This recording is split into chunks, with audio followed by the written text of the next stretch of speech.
The central nervous system is very well protected. It's covered by bone. It's further covered by membranes known as meninges. The entire central nervous system floats in a waterbed of cerebrospinal fluid, and then we have the blood-brain barrier. The meninges are the three connective tissue membranes that protect the central nervous system. The outermost one is called the dura mater. This is attached to the inner lining of the skull and is an extremely tough membrane.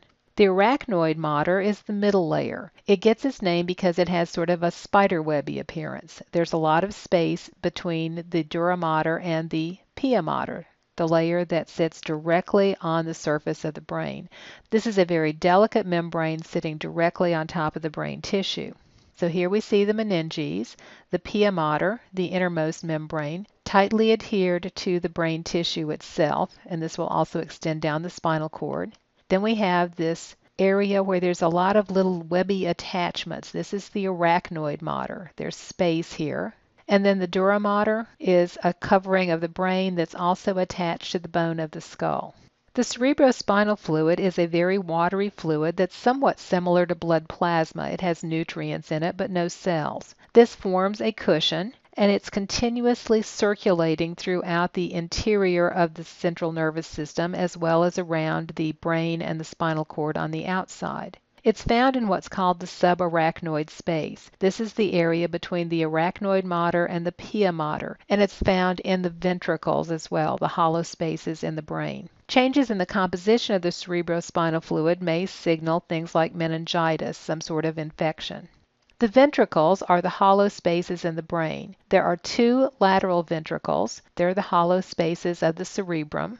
They're connected to the third ventricle. The third ventricle is in the diencephalon, and that's connected to the fourth ventricle, which is found in the brainstem. The fourth ventricle is continuous with the central canal, which goes down the center of the spinal cord. Fluid is made in here, circulates down the spinal cord, circulates around the spinal cord in the brain under the dura mater, and is reabsorbed back into the bloodstream. So this fluid is continuously formed and reabsorbed. The blood-brain barrier is a function of the astrocytes. These astrocytes wrap themselves around blood vessels, and they have tight junctions between them. This helps keep blood-borne materials from entering the brain tissue very easily. There is a blood-brain barrier everywhere in the brain except the hypothalamus. The hypothalamus, remember, was the center of most of our homeostatic feedback mechanisms, so this part of the brain has to be sensitive to changes in the blood. Water can move back and forth across the blood-brain barrier. A limited amount of glucose and amino acids get through. Because there is so much fat in the myelin sheath, anything that's lipid soluble will get through. So fats and respiratory gases and any kind of fat soluble molecules will also pass through and get to the brain. This means that alcohol and nicotine get to the brain very easily, as well as anesthetics. The other part of the central nervous system is the spinal cord. It's about 17 inches long and is cylindrical in shape. It runs through the openings in the vertebra. It is a continuation of the brainstem, and it runs from the foramen magnum, the opening in the skull, down to about the level of L1 or L2, down to your lower back. There are nerves that come off of the end of it that are known as the cauda equina. These nerves extend down through the lumbar region and into the sacral region. So here you see the spinal cord. Notice it stops right about at the top of the lumbar region. We have nerves that come off of the spinal cord. These are going to go to various areas of the body, and we have nerves that come off the bottom and continue down through the opening in the vertebra to come out in places where the spinal cord does not extend.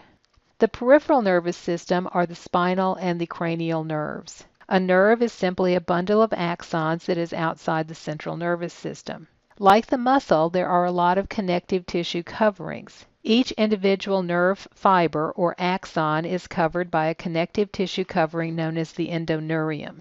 Then nerves, like muscles, are composed of bundles of neurons that are called fascicles, and a perineurium covers a fascicle. Then the entire nerve is all of the fascicles bundled together, and that's surrounded by the epineurium. Nerves are classified based on the way that they conduct information. Mixed nerves have both sensory and motor fibers in them. Sensory nerves carry information to the central nervous system. Sensory information is always input information. And motor nerves carry information away from the central nervous system. Motor nerves are strictly output nerves. The cranial nerves are the 12 pairs of nerves that serve the head and neck region. One of the nerves, the vagus nerve, does extend into the thorax and the abdomen. Mostly these are mixed nerves. The cranial nerves are named by Roman numeral as well as by name. Cranial nerve number 1 is your olfactory nerve. This is responsible for your sense of smell. Cranial nerve number 2 is the optic nerve. This is your nerve that takes care of vision. These are both sensory nerves. The oculomotor nerve, cranial nerve 3, is responsible for eye movement, as is cranial nerve 4, the trochlear nerve. The trigeminal nerve, cranial nerve 5, takes care of most of the face. The abducens, cranial nerve 6, also is involved in eye movement. And cranial nerve 7, the facial nerve, is involved in taste and facial expression. Cranial nerve 8 is the vestibulocochlear nerve. It's involved in hearing and balance.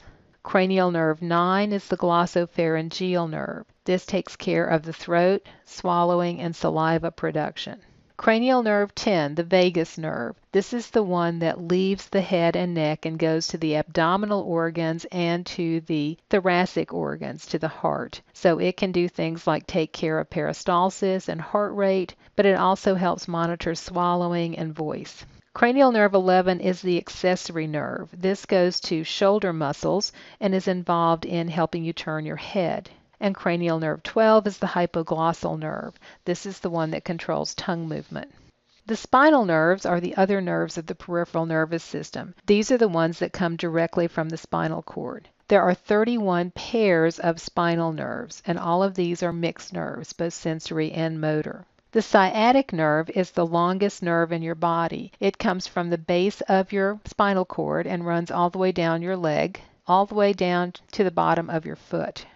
The spinal nerves are numbered for the area where they leave the spinal cord. So you have 8 cervical nerves, C1 through C8, 12 thoracic nerves, T1 through T12, 5 lumbar nerves, L1 through L5, 5 sacral nerves, S1 through S5, and 1 coccygeal nerve. This is called C sub 0.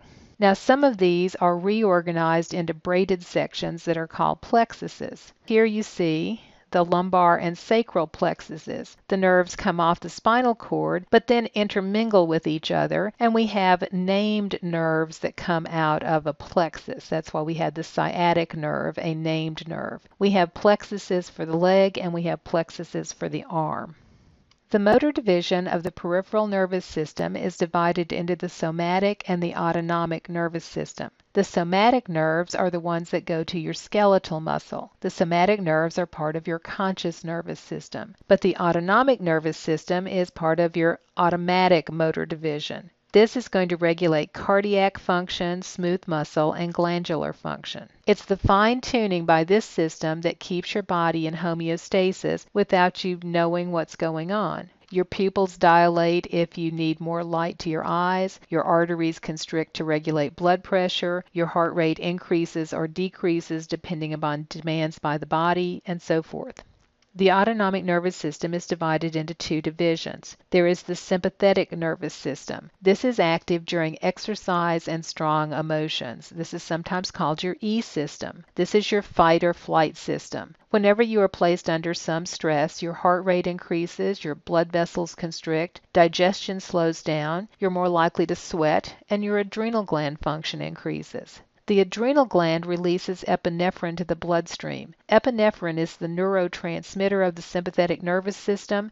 The nervous system can only act for a short period of time. Having epinephrine dumped into the system helps you sustain sympathetic reactions for a longer period of time. The parasympathetic system is sometimes called your housekeeping system. This is the one that works most of the time when you're not under any stress. This will slow your heart rate, increase digestion, things like that.